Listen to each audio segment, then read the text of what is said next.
Just kidding. I'm not really going to cut my bangs like that. However, I am going to show you how to cut your bangs at home in your own bathroom. This is going to save you time and money. You're not going to have to pay for it at a salon and make an appointment and take time out of your day to do that. You can just do this, follow these tips, and you can do it in your own bathroom. So there's a few things that you're going to want to use.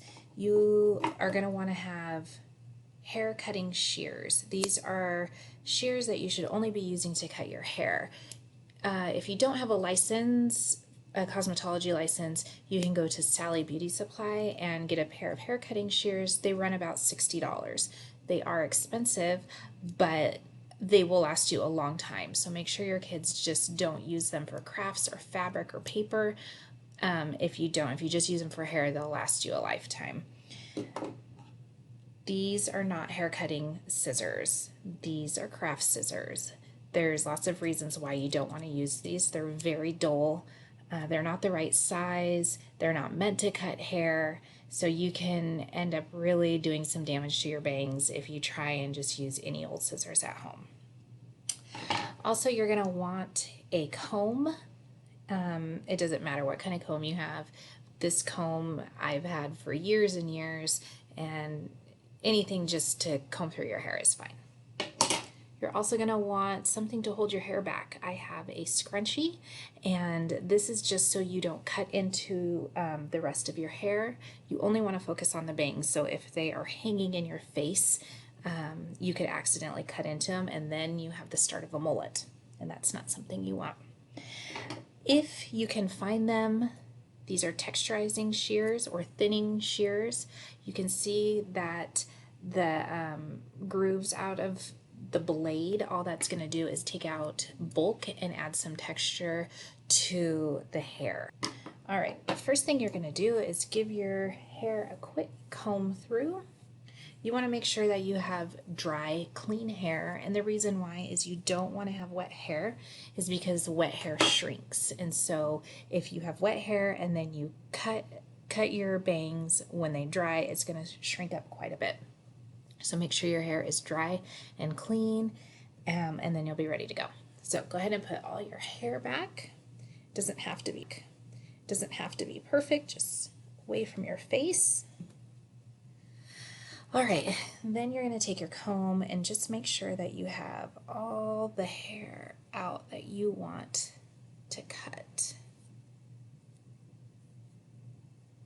You don't have to worry about this part up here. It doesn't have to be perfect. Just kind of run your hands through to make sure you get all the hair out. The next thing you're going to do is gather the hair that you want to trim in between your two fingers. So you're going to lightly hold on to it. You don't want to pull, because when you pull and cut, when you let go, it's going to bounce back up. So basically you're just kind of holding on to it to hold it in place. Then you're going to take your hair scissors, and we are going to cut into the hair this way. We're not going to cut this way. That's where people go wrong, is they try and cut this way, and then it ends up being crooked, and so you keep doing it to try and even it out, and then before you know it, you have teeny tiny baby doll bangs. So if you follow that tip of cutting into the hair,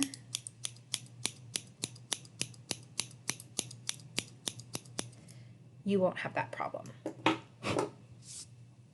So I'm not going to take a whole lot off because my bangs are kind of the length that I prefer them, but I'm just showing you how you would do it. So my best tip for you is to remember that you can always take more off, you just cannot put it back on. So if it takes you 2, 3, 4 times at a 1/4 inch each time, that's fine. It's better than just doing one big hack and then you're in trouble. So once you get to the desired length, kind of just fan them out to see where they are, and this is the length that I prefer. Now what you'll do is take your texturizing shears, these right here, And these are not going to take off any length. All they're going to do is add texture and take out bulk. And so I like to texture the ends just because it doesn't, I don't really care for the blunt edge of bangs. So you just take the very ends